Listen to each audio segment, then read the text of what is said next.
He's from right over there. Put your hands together for Reed Campbell. Thank you, Brooke. Let's hear for Scotty, always as educational as he is entertaining. First time I met him, he was working for the Startled Crooked program. It's working out real well for him.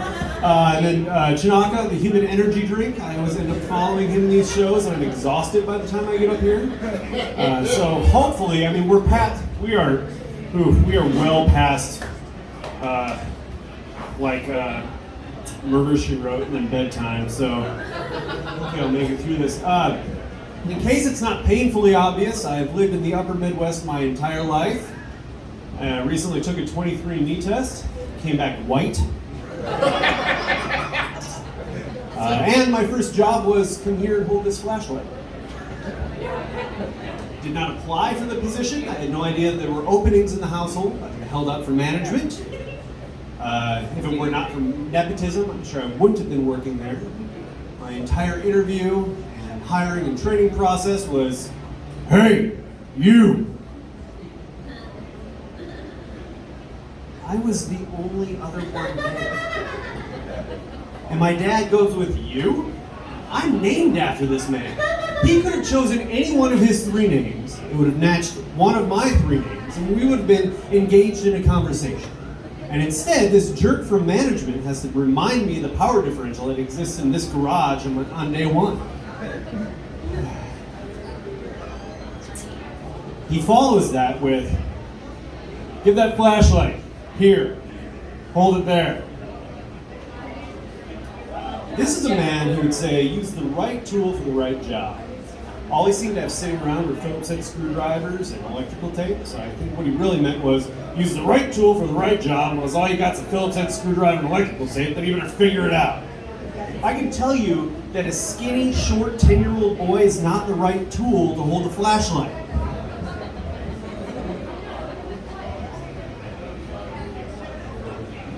With every waiver, I got another grunt, a stern look, and a big sigh. So as quickly as I got the position as a lamppost in the garage, I was dismissed from my duties by being told to go outside and don't come back until it's dark.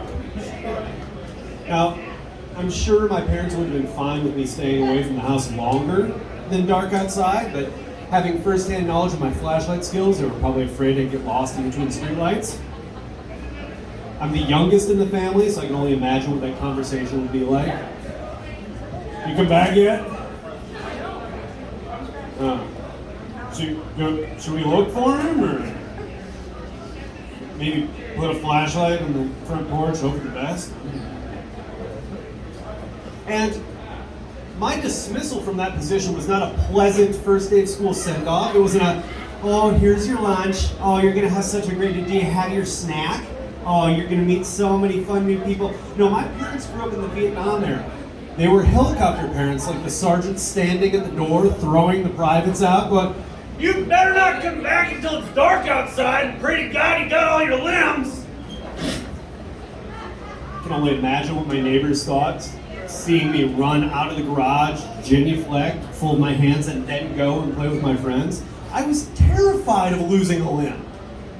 My dad would have probably electrical taped a Phillips head screwdriver to my torso while I was sleeping, insisted that it'd been my arm my entire life, and got mad at me for not knowing how to use it.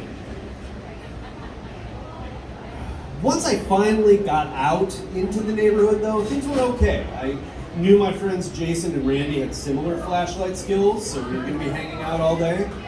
The problem with preteen boys hanging out with each other at this time in the world is that we only had the knowledge of each other to base our world on.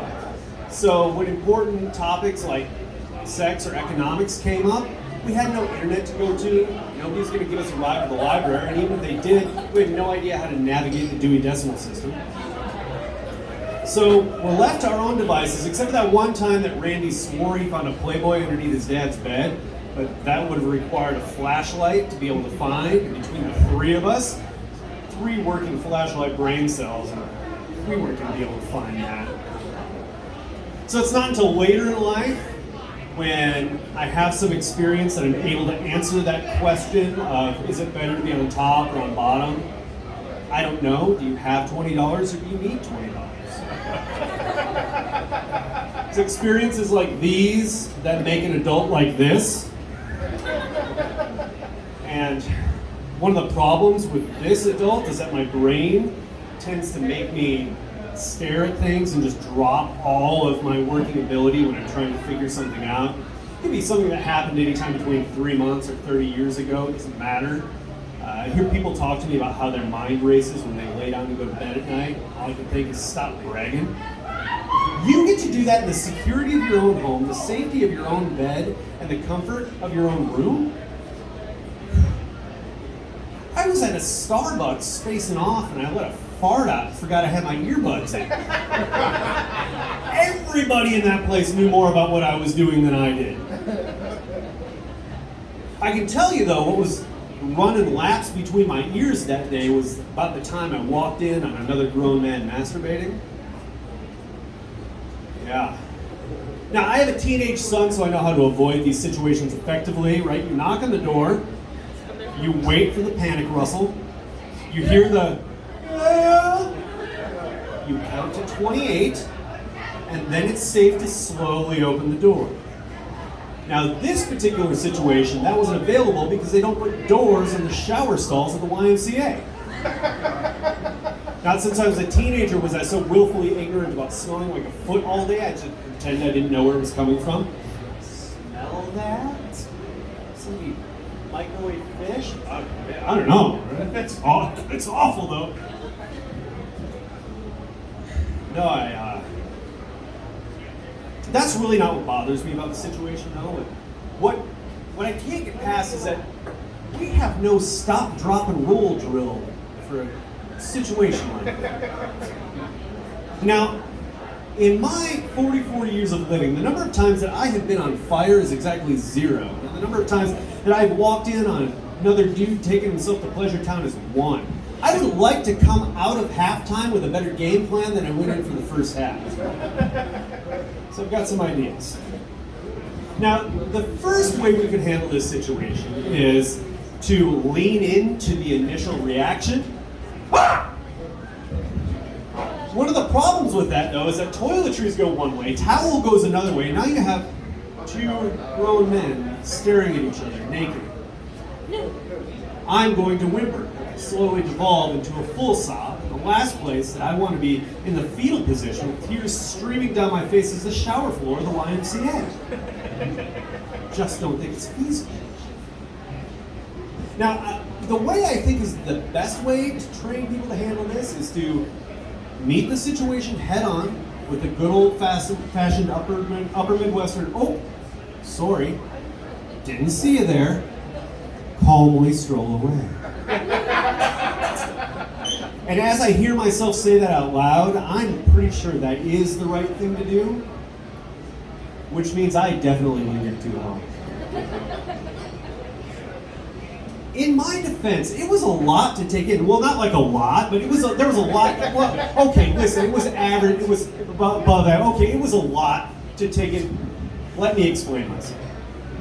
The shower area at this particular YMCA is set up like you come around the corner, and on this side of the wall there are open shower heads, and that's for the guys coming off lap swim or water aerobics that just want to rinse the chlorine off, get on with their day. On this side are the shower stalls. You know, wall, shower head, shower curtain. And as I turn the corner from my vantage point, I can see that the shower stall that has the working shower head, you know, the one where you don't have to guess if the water is going to be hot or cold, the one where you don't have to contort your body in order to get a full rinse, is open.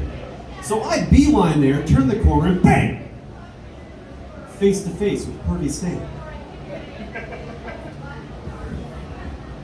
In hindsight, I am impressed. That whole shower area, not a sound.